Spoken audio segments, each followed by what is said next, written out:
The Driver, Part 1. Leonard's 25 years old. Never really got in any trouble.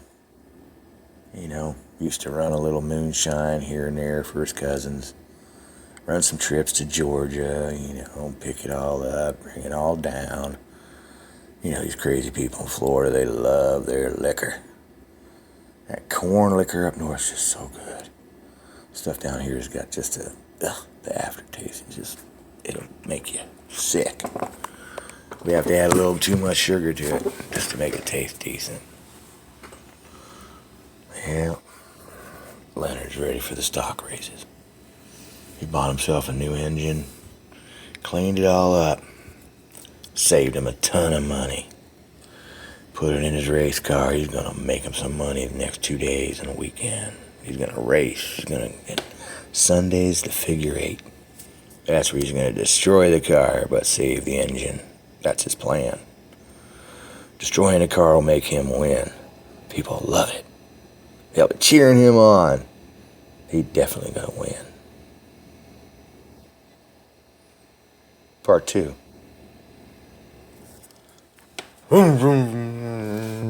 Wow, Leonard, that motor sounds damn good in that car. You're definitely gonna win that. I know you're gonna win that trophy. You gonna be able to survive 7 laps with that thing? Oh yeah, sure thing. Man, my uncle's farm. I'm out there running around those damn fields, killing those watermelons. I'm getting practice. What? You're out there running over your uncle's watermelons? Holy shit. Well, no, I'm not actually running over them. I'm kind of like running through them. What? Well, I'll take you out there again one day. You remember when you were there when we were young. Yeah, but your uncle was weird. He come out with shotguns, threatened to shoot us until he realized who you were. Well, he grows a lot of interesting things out there. He's feeding the world. You know him. Yeah, I heard. My aunt told me about it. Well, we ain't talking about your aunt now, are we? Don't even bring her up. Crazy Kathy. Don't call my aunt crazy. Oh, yeah, she's crazy. I could tell you some stories. Oh, don't tell me no stories about nothing. Let's get ready for this race. Well, sure enough, he won that first one. 7 rounds, no problem. Boom, boom, boom, boom, boom. He was front of the pack. Hitting those corners like it was nothing. He weighted everything on one side. He redid his tires. He did everything. He knows what he's doing. He goes up to Georgia all the time. He sees the real professionals. He comes down to Florida. He shows these boys what to do, and he takes their money. He made $150 off the guys. They were all like, no, you can't be as. Hey, $10 a piece will shut my mouth. I bet you like to drink my beer. And they're like, yeah. Some of them had to go borrow the money because they put a lot of money into those cars to try to beat him for the last 3 years. None of them can get him. Well, Mr. Smith's great-great-grandson, or was it his great-grandson? I don't remember who it was. He was a damn good motorcycle rider. He bought himself one of those used Harleys, and he fixed that thing up. It was amazing. I don't think he could run a race car. Maybe. Part 4, Jackson Hole, 2 years later. Harley Davidson. Yes, sir. That's the best motorcycle around. Are you sure? Oh, yes, sir. During World War II, that saved a lot of our soldiers' lives. That sounds like a sales tactic to me. Lisa's sitting over in the corner just smiling at this pretty boy. He got a suit on, he's got a briefcase, and he's trying to sell my uncle a bunch of motorcycles. He says he's a salesman for Harley Davidson himself. Mr. Davidson told him, say, hey, you go sell my motorcycles and I'll pay you. He's kind of cute. Yeah, she's looking at him. He probably don't even know how to ride a motorcycle. My uncle and I, we know how to ride anything. I've been riding motorcycles since I was 14 years old, 13 years old, doing pretty much whatever I wanted on a motorcycle. Oh, he's a pretty boy, ain't he? Roger just keeps talking to the uncle and looking over at the girl every once in a while. But he's got to sell a motorcycle. He's got to sell. He's got to. He can't come home without selling a motorcycle. Mr. Davison told him, if you don't come back selling at least one motorcycle every 2 days, boy, you might as well just stay where you're at. But I got to go there and pick my check up. I've sold 15 motorcycles in the past month. I'm doing good. I haven't been home to get my check yet. I'm running out of money. I got to sell this motorcycle. I got to sell it. I got to get the money. I got to be able to get a hotel room tonight, or I'm going to be eating my shoes and sleeping under a tree. Well, that pretty girl keeps looking at me. Hey, son, pay attention to me. You're selling me a motorcycle, and you're selling my niece a motorcycle over there. Yes, sir. Yes, sir. I do apologize, sir. I do apologize. All right. Well, I'll tell you right now, I already know about your motorcycle, son. You see that over there? That's a 1946. Yes, it is, sir. I noticed it as soon as I walked in the door. I just didn't want to act like I knew it. Oh, you know that motorcycle? Oh, yes, sir. I rebuilt that motor on that particular bike 5-6 times. You know what? Pretty boy like you? Let me see your hands. Nah, you ain't built nothing, boy. You're soft. Look at those hands. Oh, no, sir. I can do it for you. I can rebuild one of those in about 4 hours. That's even doing the heads. Really? Yes, sir. Well, I'll tell you what, son. I'm needing 4 motorcycles, not 2. If you fix that one right there, I'll give it to you. And you're going to sell me those 4 motorcycles at a decent price. And you're going to tell Mr. Davison I'm going to sell them. I'm going to make a lot of money on them, because I'm going to sell them to people I know will pay me good money. I'll price them the way I want them. Oh, no, sir, I'm sorry. Sir, I really wish I could say okay, but Mr. Davison, if you buy these 4 and you sell them for more than he suggests, sir, he's not going to sell you any more. What?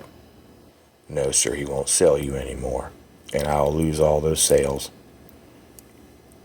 Well, I think I'm going to go ahead and buy those 4, and I'll price them at Mr. Davison's price. But before I sell them to him, I'm going to clean them. I'm going to make sure they run good. And I'm going to charge my customers for that service. Is that okay? Well, absolutely, sir. So you're going to do a maintenance on every motorcycle we sell? Yeah.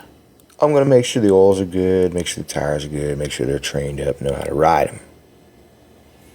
And then I can get my extra money for my services. Isn't that correct, sir? Absolutely. I will let Mr. Davison know. I'll put the order in for 4, and we will have them delivered in about 3 months. 3 months? Son, I got a truck out there. You see that truck? Yes, sir. I got $200 into that truck. Yes, sir. You think I can put 4 motorcycles on that truck? Yes, sir. Absolutely, sir. That's a very nice truck. Well, I want you to fix that motorcycle I got right there. I want you to give me a bill of sale, and I'm going to run to the bank, and I'm going to get me a cashier's check. Sorry, sir. I can sell you 3 motorcycles with a cashier's check, but I'm going to have one of the motorcycles paid in cash. Excuse me? You want me to pay for a motorcycle I don't even got in cash? Well, sir, I have no money. Mr. Davison's kind of tied up in meetings, and I just haven't been able to get to the bank to get my telegram and go and, in it. Oh, so you're a poor salesman. No, sir, I'm not a poor salesman, and I take offense to that, sir. Oh, you take offense to my words? Why don't you get the hell out of my shop? I ain't buying nothing from you. Oh, Uncle, stop. You're such a big meanie. As she walks over, she rubs her uncle's belly and says, "You're hungry. Go eat something." And she looks at her uncle and smiles. He looks down at her and he says, "Yeah, I'm hungry. I'll go get something to eat. I'll be back in about an hour. Why don't you show him where my tools are and tell him to get started on that motorcycle?" "I'll do that, Uncle." As she's sitting there watching him get himself all greasy on that old motorcycle, she's saying to herself, my uncle got this, man. He ain't going to pay him anything. He's going to fix this motorcycle or leave it in parts. That's what's going to happen. She looks at him and his muscles flexing in his hands. He's strong. He don't look strong. He looks like a ballerina. That's the only way she could explain it. It's a ballerina. He's just too much of a pretty boy. Part 6. Uncle, I think you need to come in here. What'd he do? What'd he break? Oh, no, sir, it's running. What? That thing ain't running 6 years. Come on. Yes, sir. I fixed it, sir. It's running. How did you fix it? I had 2 mechanics work on that thing. They told me the carburetors were shot out and they need cleaned up and everything. And I knew that. I got the kit back there. You want to read? No, sir, it wasn't the carburetors. What do you mean it wasn't the carburetors? No, sir. It was an electrical short. Your dynamo or, stator coil or whatever you want to call it that keeps the spark going, it's shorted out. I took care of it, Actually, I used one of your rubber bands over there and a little piece of paper. You did a what? A rubber band and a piece of paper? Yeah, sir. It had a little rub on it. It was grounding out. It was shortening out. So I just covered it up. It's all good now. Really? Let me get on there and start it up. Wow. This thing runs great. He's got his little skull cap on, and he's thinking about that boy that just fixed this motorcycle. 2 mechanics couldn't fix this thing, and his boy come in here in an hour. Probably less time, because I know she was talking and yakking his brain. He's a good mechanic. This thing runs great. Well, let me go back there and do this deal. I want to get some more of these motorcycles in here.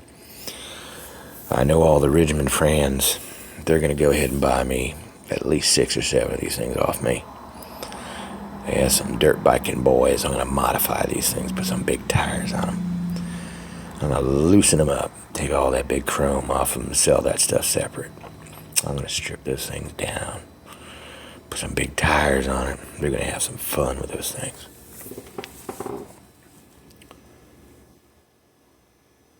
Part 8. Kathy's looking at these new motorcycles they just brought in. Beautiful red ones. They got Indians on them. Oh, they're great.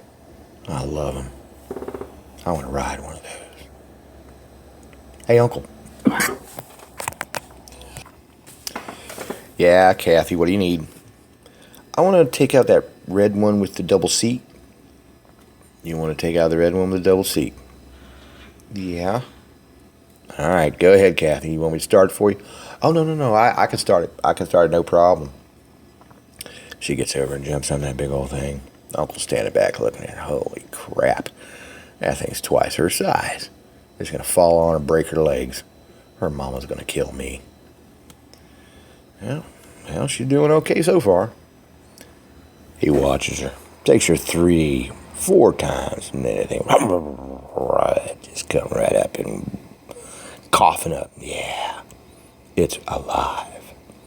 She's got that big grin on her face.